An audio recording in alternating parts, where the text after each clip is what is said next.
হিমালয়ের পাদদেশে রূপসী ডুয়ার্স, প্রাকৃতিক সৌন্দর্য আর সাংস্কৃতিক বৈচিত্র্য নিয়ে ডুয়ার্সের মুকুটে উজ্জ্বল রত্ন আলিপুরদুয়ার।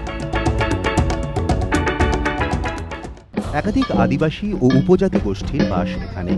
এই কেন্দ্র আদিবাসী প্রার্থীর জন্যই সংরক্ষিত, তাই ভোটের বাঁশি বাজতেই বেজে ওঠে আদিবাসী মাদল।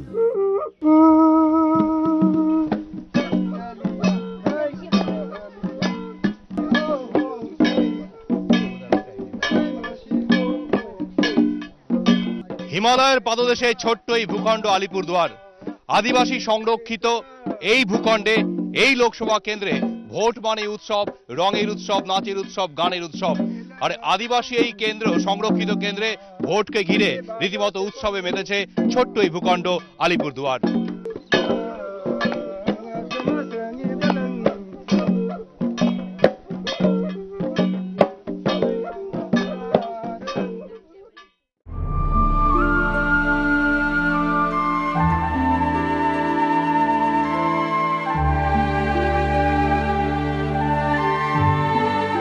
বিপুল সম্ভাবনা সত্ত্বেও আজও কৃষি নির্ভর এই জনপদে উন্নয়ন শব্দটা যেন উপহাসের। চায়ের পাশাপাশি প্রধান অর্থকরী ফসল ধান আর আলু। হিমঘরের অভাব আর ফরেদের দাপটে এলাকার কৃষকেরা লাভের কড়ি থেকে বঞ্চিত। তথৈবচ চা শিল্প।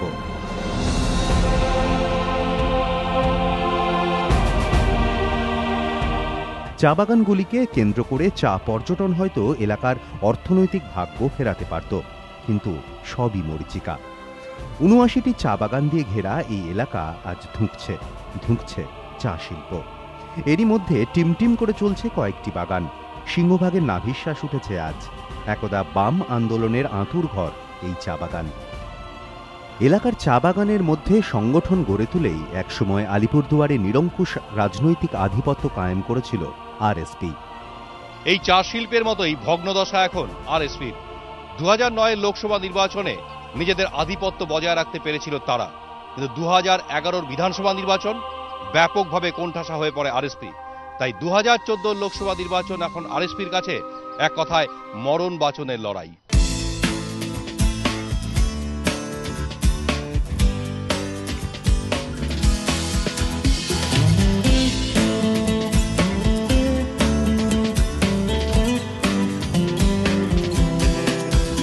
দু 2009-এর লোকসভা ভোটে নিকটতম প্রতিদ্বন্দ্বী তৃণমূলের পবন কুমার লাকড়াকে ১,১২,৮২২ ভোটে হারিয়েছিলেন আরএসপির মনোহর তীরকে।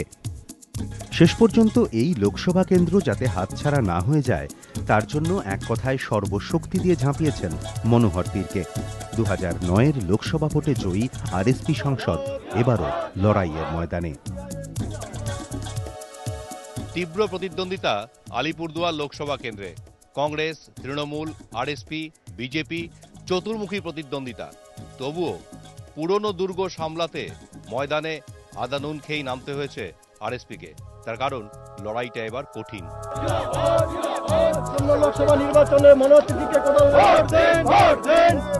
বিজেপিকে রুখতে কোদাল বেল চাচ্ছেন। গত লোকসভা নির্বাচনে আপনারা জিতেছেন এই কেন্দ্র থেকে, কিন্তু বিধানসভা নির্বাচনে এসে দেখা যাচ্ছে যে 7টা বিধানসভা কনস্টিটিউয়েন্সি নিয়ে একটা লোকসভা কনস্টিটিউয়েন্সি, 7টার মধ্যে দেখা যাচ্ছে 2টো আরএসপি, 2টো কংগ্রেস, 2টো তৃণমূল, একটা মোর্চা সমর্থিত নির্দল। অর্থাৎ একটা অদ্ভুত সমীকরণ তৈরি হয়েছে, রাজনৈতিক সমীকরণ আপনাদের এই কেন্দ্রে। তো এই সমীকরণটা কি এবার এই লোকসভা নির্বাচনে কোনো প্রভাব ফেলবে? যে পরিবর্তনের কথা হয়েছিল, পরিবর্তন মানুষ দেখছিল, মানুষ দিয়েছিল পরিবর্তন, কিন্তু যে পরিবর্তনের যে আশা ছিল সেটা উল্টো হয়ে গেছে, মানুষের মোহভঙ্গ হয়ে গেল। এবার আমাদের যে আশা, যে বিশ্বাস, কিন্তু আগে থেকে ভালো ভোট হবে। বিগত দিনে যা ভোটে আমরা জিতছিলাম তার থেকে কিন্তু ভালো ভোটে হবে, কারণ এবার যে বিন্যাস, রাজনৈতিক বিন্যাস, সেটা হলো গতবার জোট ছিল, গত লোকসভায় জোট ছিল, কংগ্রেস টিএমসি জোট ছিল, তারপরে বিজেপি ছিল, বিজেপি সমর্থিত গোর্খারা সমর্থন করছিলেন, আদিবাসীদেরকে জোর করে ভোট দিতে বয়কট করেছিল। এর মধ্যেও কিন্তু আমরা এবার জিতেছিলাম। কিন্তু আদিবাসীদের তো ভোট বয়কট করেনি এবারে। আদিবাসীদের ভোটটা এবারে বুথে আসছে, সেই ভোটটা কারা পাবে? আপনারা আশাবাদী? হ্যাঁ, আমরা আশাবাদী, কারণ এরা তো সংগঠনের সঙ্গে যুক্ত ছিল, মানুষ বিভ্রান্তির মধ্যে। আর এই পরিবর্তনের নাম করে যেভাবে হলো, তাদের প্রতিপক্ষ শিবিরের মতবিরোধ, বিভ্রান্তি, তাদের মধ্যে অনৈক্যের এই সুযোগটা আপনারা নিতে চাইছেন? এই সুযোগটা আমরা নিচ্ছি, কারণ মানুষ তো ভুলটা বুঝতে পারছে। কোনো গঠনমূলক কোনো প্রচার কি সামনে রাখছেন, যা আমাদের জেতালে পরে আমরা এই করতে পারবো, বা আমরা এই মানুষকে এই আশ্বাসটা দিচ্ছি আমরা? না, নিশ্চয়ই সে তো ইশতেহার আছে, বামফ্রন্টের ইশতেহার আছে না, বামফ্রন্টের ইশতেহার আছে। এই যে জিনিসপত্রের দাম যেভাবে বেড়ে যাচ্ছে, যেভাবে এলাকার মানুষ আমাদের বামফ্রন্টের ইশতেহারের মধ্যে আছে। সঙ্গে সঙ্গে আমাদের কিছু সমস্যা আছে, চা বাগান, এখানে বৃহৎ অংশ শ্রমিক কর্মচারী চা বাগানের সঙ্গে যুক্ত, বাগান বন্ধ হয়ে যাচ্ছে। চা করেছে বাম আমলে ওদের অধিকার প্রতিষ্ঠার ক্ষেত্রে করেছে, বাগান খোলার ক্ষেত্রে হোক, তারপরে ওদের রিলিফ দেওয়ার ক্ষেত্রে এই সরকারই করেছিল। এই সরকার ওই সে রিলিফটাও আস্তে আস্তে বন্ধ করে দিয়েছে, নিয়মিত সব দেয় না সুযোগ সুবিধা। আমার শেষ প্রশ্ন, আপনার প্রধান প্রতিপক্ষ তৃণমূলের প্রার্থী দশরথ তির্কে সম্পর্কে আপনি কিছু বলতে চান? নিশ্চয়ই। মানুষ দশরথ তির্কি তো একটা আমার সম্পর্কে আত্মীয়, কিন্তু সম্পর্কে থাকতে পারে। ঘটনাটা হলো এর যে কেউ, দশরথ তির্কি হোক, আমি হোক, যেই হোক, যারা বিশ্বাসঘাতকতা করেন মানুষের সঙ্গে, মানুষ তো একটা বিশ্বাস আদর্শে কি বিশ্বাস করে ভোট দিয়েছিলেন? এত কষ্টের মধ্যে, এত কঠিন লড়াইয়ের মধ্যে নিজের আদর্শকে বিশ্বাস সামনে রেখে কিন্তু ভোটটা দেয়। এই বিশ্বাসঘাতকতা হলে কিন্তু কোনোদিন কেউ ক্ষমা করে না, আর এইবার ক্ষমা করবে না। বিশ্বাসঘাতক মির্জাফরদের কোনো জায়গা নেই, কোনো ইয়ে নেই। আগেও আমরা দেখলাম মনোহর তির্কে, দশরথ তির্কে কিছুদিন আগেও একই রাজনৈতিক দলে ছিলেন, আরএসপিতে। আজ প্রতিদ্বন্দ্বী দুই শিবিরের। দশরথ তির্কে, যিনি আরএসপি ছেড়ে নাম লিখিয়েছেন তৃণমূল কংগ্রেসে, এবং তৃণমূল কংগ্রেস পুরস্কার স্বরূপ তাকে দাঁড় করিয়েছে এবারের লোকসভা নির্বাচনে। যাকে মির্জাফর বলে আখ্যা দিচ্ছেন তারই প্রতিদ্বন্দ্বী, একসময়ের সহযোগী মনোহর তির্কে। তিনি বলছেন জয় আসবে আরএসপি। তার কারণ সেই রাজনৈতিক অঙ্কের চুলচেরা বিশ্লেষণ করেই তার অনুকূলেই এবারের ভোটের হাওয়া থাকবে বলে আত্মবিশ্বাসী মনোহর তির্কে। আর্থিকভাবে ধুঁকতে থাকা এই ভূখণ্ড ক্রমশ সরব হচ্ছে তার দাবি দাওয়া নিয়ে। লোকসভা ভোটের দামামা বাজতেই নতুন করে আবার সামনে এসেছে দীর্ঘদিনের বঞ্চনা আর অভিযোগের স্বর। এই কেন্দ্রে চায়ের দোকানের যে কোনো জটলাই আপনাকে বুঝিয়ে দেবে কি চায় আলিপুরদুয়ার। তেমনই এক আড্ডায় ঢুকে পড়লাম আমরা। চলতি হাওয়ায় পথ চলতে চলতে আমরা পৌঁছেছি আলিপুরদুয়ার। আলিপুরদুয়ার লোকসভা কেন্দ্র। বিকেলের এক ভরা আড্ডায় আলিপুরদুয়ারের কলেজ হল্টে হাজির হলাম আমরা। আমরা যেখানেই যাচ্ছি একটা জিনিস দেখতে পাচ্ছি, কেন্দ্রে কে সরকার গড়বে না গড়বে তা নিয়ে তো আগ্রহ আছেই, কিন্তু মানুষ তার এলাকার সমস্যাগুলোকে নিয়েই মনে হয় একটু বেশি জর্জরিত, একটু বেশি ভাবছে ব্যাপারটা নিয়ে। এবারের লোকসভা ভোটে কি তার কোনো ব্যতিক্রম হবে আলিপুরদুয়ারে, নাকি একই বিষয়টা? বিভিন্ন রকম আছে। কারণ হচ্ছে আলিপুরদুয়ারের মানুষদের অনেক দিনের দাবি হচ্ছে এখানে বা এটা ডিস্ট্রিক্ট হোক। এটা একটা বর্ডারিং এরিয়া, বিভিন্ন রকম ইন্টারন্যাশনাল বর্ডার রয়েছে, ডিস্ট্রিক্ট হোক, এটা এর দাবি বহুদিনের। আর দ্বিতীয় কথা হচ্ছে আমাদের বিরাট অংশ আলিপুরদুয়ারের লিজ ল্যান্ড আছে, সেই লিজ ল্যান্ডের সমস্যা অনেক দিনের। মানুষরা এখানে বাড়িঘর করে আছেন অনেক দিন যাবৎ, কিন্তু সেই লিজ ল্যান্ডের সমস্যা এখনো সমাধান হয়নি কোনো রকম। জেলা ঘিরে মানুষের কি কোনো সত্যি কোনো? হ্যাঁ, আমার মনে হয় প্রচণ্ড আবেগ আছে জেলা নিয়ে, কারণ এটা অনেক দিনের চর্চিত বিষয়। এখানকার লোকাল মানুষ চায় জেলা হোক, কারণ এর সামান্য একটা কাজে ওদেরকে জলপাইগুড়ি যেতে হয় অনেকটা। এখানে যোগাযোগ ব্যবস্থা অতটা উন্নত নয়, সেজন্য মনে হয় যে জেলা হলে হাতের কাছে তারা ওই কাজগুলো সহজে করতে পারবে। আপনার কথা থেকে আরেকটা বিষয় বেরিয়ে এলো, যোগাযোগ ব্যবস্থা উন্নত নয়। এটাও কি এই অঞ্চলের মানুষের ক্ষোভের অন্যতম কারণ? দেখুন, সেটা হতে পারে। তার কারণ এখানে আমাদের যে ডিস্ট্রিক্ট হেডকোয়ার্টার্স, এখান থেকে আলিপুরদুয়ার শহর থেকে জলপাইগুড়ি অনেকটা দূর। তো সুতরাং এটা খুব, আমার তো মনে হয় এখানে একটা ন্যায্য দাবি। আলিপুরদুয়ার যদি ডিস্ট্রিক্ট হয়, এখানে তাহলে ডিস্ট্রিক্ট হেডকোয়ার্টার্স আলিপুরদুয়ার এখানে টাউনটা হবে। মানে আপনারা বলছেন যে একটা সার্ভিস পেতে মানুষের সুবিধা হবে? নিশ্চয়ই। কিন্তু এখান থেকে জলপাইগুড়ি শহরে যেতে কতক্ষণ লাগে? এখানে মোটামুটি আপনি অন রোড গেলে প্রায় 4 ঘন্টা। 4 ঘন্টা? হ্যাঁ, 4 ঘন্টার বেশি লাগবে। রাস্তার অবস্থা খুবই খারাপ। রাস্তার এই হাল কি সারা বছরই থাকে? দেখুন, রাস্তার হালটা বর্ষার মরশুমে সবচেয়ে বেশি খারাপ হয়, ঠিক আছে? তার কারণ হচ্ছে যে মেনটেনেন্স একটা ফ্যাক্টর কাজ করে, সেটা যদি প্রপার ওয়েতে মেনটেনেন্স না হয় তাহলে বর্ষাকালে অবশ্যই মানে এগুলো হচ্ছে হেভি রেনফল এরিয়া, বৃষ্টির জন্য রাস্তাঘাট খুব সহজেই নষ্ট হয়।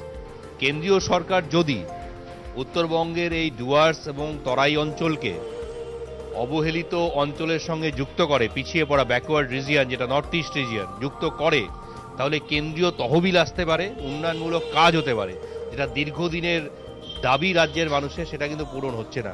তো সুতরাং এখানে কিন্তু আমি যেটা শুনতে পাচ্ছি এলাকার মানুষের একটা ডিমান্ড রয়েছে যে ডুয়ার্স এবং তরাইয়ের একটা বিস্তীর্ণ অঞ্চলকে যুক্ত করা হোক। আশা করি যুক্ত করা হবে, জানি না যুক্ত করা হবে কি হবে না, নতুন সরকার এলেই সেটা বোঝা যাবে। আপাতত আমরা কলেজ হল থেকে বেরিয়ে অন্যত্র পাড়ি দেব অন্য কোনো আড্ডার সন্ধানে।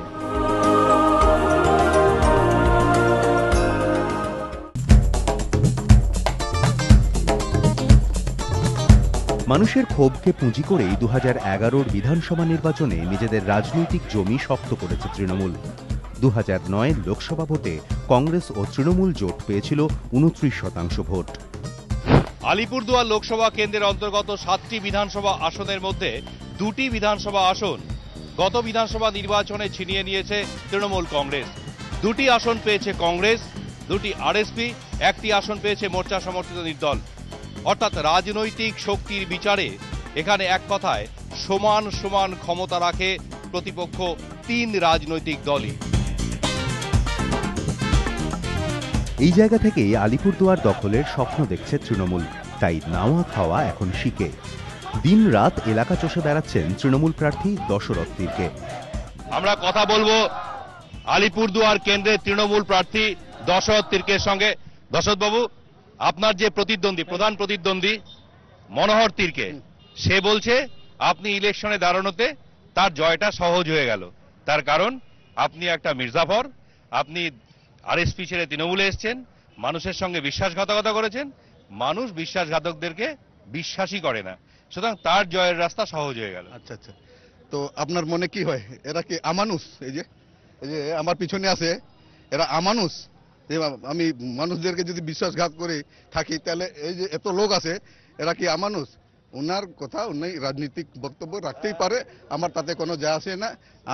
আমরা শিওর, মানে 101% আমরা বিজয়ী, আমি জিতবই। শিওর কেন হচ্ছেন? এই যে মানুষ যেভাবে আমাদের দিকে আসছেন, মানুষ আজকে দিনে ও ভাওতাবাজি কথাবার্তার মধ্যে বিশ্বাস রাখে না। মানুষ এখন রাশন চায়, উন্নয়ন চায়, পেটে খিদা আছে তো 2 বখত রুটি চায়। খালি ভাষণ দিলে হবে না, কাজ কর্ম না করলে হবে না, মানুষের জন্য কাজ কর্ম করতে হবে, উন্নয়নের। এটাও প্রশ্ন তুলবে, আপনি এতদিন ধরে একটা বামপন্থী দল করলেন, হঠাৎ করে তৃণমূলে চলে এলেন। হ্যাঁ, এটার প্রশ্নের জবাব আছে তো। আরে আমাদেরকে বামপন্থীর নিয়মটা কি ছিল? বামপন্থীর যত এমএলএ এমপি মন্ত্রী সন্ত্রী সবাইকে পিঞ্জরার মধ্যে রাখতো। বামপন্থী যে আমরা খাঁচা বলি না, খাঁচার মধ্যে ময়না পাখি আমরা পুষি। ময়না পাখিকে যেভাবে মালিক যেভাবে বলবে সেভাবে করতে হবে, সেভাবে আমরা ছিলাম। এখন আপনি মুক্ত? হ্যাঁ, আমি মুক্ত, আমি ফ্রি হ্যান্ড কাজ করব।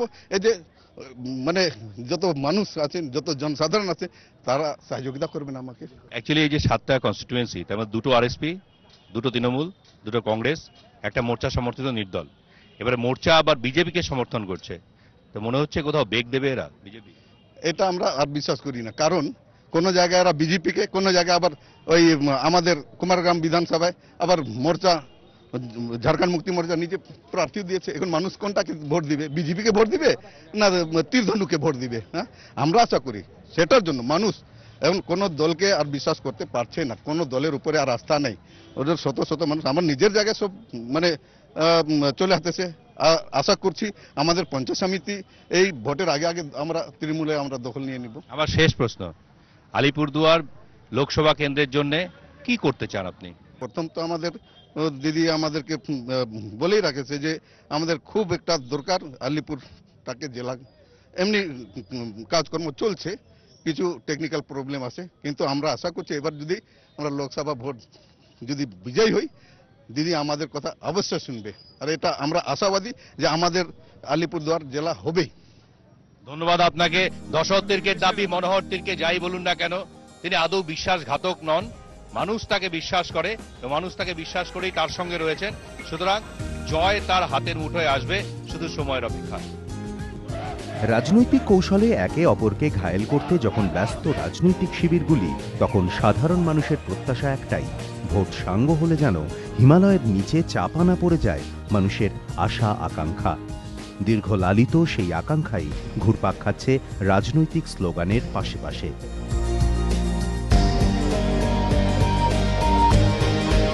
আলিপুর লোকসভা কেন্দ্রে ঘুরতে ঘুরতে আমরা হাজির হয়েছি আরো একটি আড্ডায়। শুনবো তারা কি বলছেন। প্রার্থীরা তো বলছে, শুনতে পাচ্ছেন, তাদেরকে কিছু শোনাতে চান যে আমরা কিছু বলতে চাই ভাই, তোমরাও একটু শোনো? নিশ্চয়ই।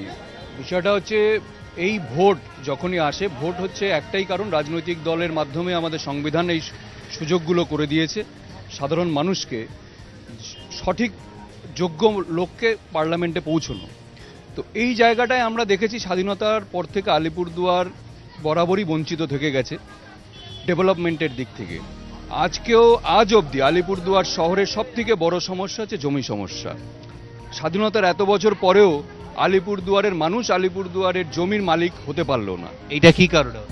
এটা কারণে হতে পারলো না যে এখনো আমরা ঠিক সেই প্রসেসে আসিনি, যেহেতু এটা আমাদের কিছু বিশেষ অঞ্চল লিজ ল্যান্ডে আছে এবং সেগুলো হস্তান্তরিত হয়নি এখন আলিপুরদুয়ারের, এবং যে জন্য আমার মালিকানা আমি নিজেই পাচ্ছি না।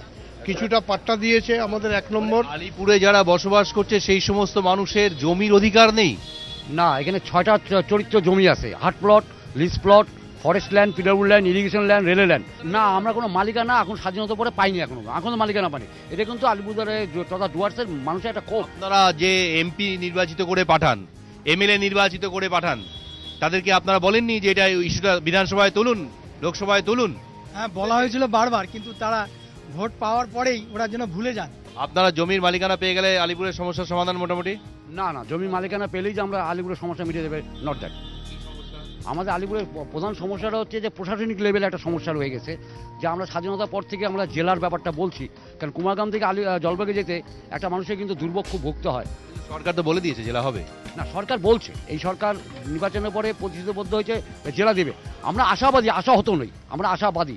জেলাটা হলে আমরা প্রশাসনিক ব্যাপারে আমরা বিরাট সুবিধা পাবো। আমরা আলিপুরদুয়ারের পরিকাঠামো খুব দুর্বল এবং আমাদের যোগাযোগ ব্যবস্থা খুব দুর্বল। রাস্তা খুব ওয়ান ওয়ে রাস্তা দরকার আছে, বিকল্প রাস্তা দরকার আছে, এবং বিভিন্ন সমস্যা। আলিপুরদুয়ার জেলার যেমন সুইমিং পুল দরকার আছে। আমাদের আলিপুরদুয়ারে আমার বিশেষ করে যে তরাই দুয়ার্স এলাকাটায় আমাদের এখানে একটা যে মেডিকেল কলেজ দরকার। বিশাল এলাকা, 7টা বিধানসভা নিয়ে বহু লোক এবং পিছিয়ে পড়া লোক এখানে বাস করে, এবং শারীরিকভাবে এদের কোনো উন্নতি হয়নি। মেডিকেল কলেজ হলে মেডিকেল কলেজ, যোগাযোগ ব্যবস্থা, এটা বলছেন। কর্মসংস্থানের পরিস্থিতি আলিপুরদুয়ারে নিশ্চয়ই ভালো? হ্যাঁ, নেই। শুধুমাত্র সরকারি কয়েকটা দপ্তর বাদে কর্মসংস্থানের কোনো ব্যবস্থাই আলিপুরদুয়ারে নেই, কোনো ইন্ডাস্ট্রি নেই। আজকে সবথেকে বড় কর্মসংস্থান হতে পারত ট্যুরিজম, সেই ট্যুরিজমটা এই স্বাধীনতার পরে থেকে অবহেলিত হয়ে পড়ে আছে। আমাদের সামনে এত ঐতিহ্য সম্পন্ন একটা জায়গা ছিল, সেটা বক্সা ফোর্ট, সেই ফোর্টের কিছুই আজকে অবশিষ্ট নেই। এখানে প্রচুর টুরিস্ট আসে, টুরিস্টের এখানে একটা ডেস্টিনেশন, একটা পরিকাঠামো উন্নয়ন দরকার এখানে। ধন্যবাদ আপনাদের, অনেক ধন্যবাদ। আমরা আলোচনা এখানেই শেষ করলাম। আমরা গোটা রাজ্য ঘুরবো, বিভিন্ন জেলায় যাব, বিভিন্ন কেন্দ্রে যাব, এভাবেই আমরা জানার চেষ্টা করব মানুষ কি বলতে চায়, সরকারের কাছে মানুষের চাহিদাটা কি, দাবিটা ঠিক কি। মানুষের ক্ষোভকে প্রশমিত করেই তাদের ইভিএম এর সামনে টেনে আনতে চাইছে যুযুধান রাজনৈতিক শিবির। লড়াই এবার এখানে কঠিন। চলতি অঙ্ক আর সমীকরণে যে শেষ কথা বলবে তা হলফ করে বলতে পারছে না কোনো শিবিরই। কারণ এবারের ভোটে আরএসপি আগের শক্তি ধরে রাখতে না পারলেও তৃণমূলও কিন্তু বাম বিরোধী সব ভোট নিজেদের ঘরে তুলতে পারবে না, কারণ জোট হয়নি। লড়াইয়ে রয়েছে এলাকার অন্যতম রাজনৈতিক শক্তি কংগ্রেস। এবার যুক্ত হয়েছে নতুন এক রাজনৈতিক শক্তি, মোর্চা সমর্থিত বিজেপি। এবারের ভোটে যথেষ্ট তাৎপর্যপূর্ণ ভূমিকা নিতে পারে তারা। ফলে সব মিলিয়ে নতুন এক রাজনৈতিক অঙ্কের মুখোমুখি দাঁড়িয়ে আলিপুরদুয়ার, যে অঙ্কের সমাধান করবে সাধারণ মানুষ আগামী 17 এপ্রিল। ক্যামেরায় প্রীতম চক্রবর্তীর সঙ্গে আলিপুরদুয়ার থেকে দীপক ঘোষ, এবিপি আনন্দ।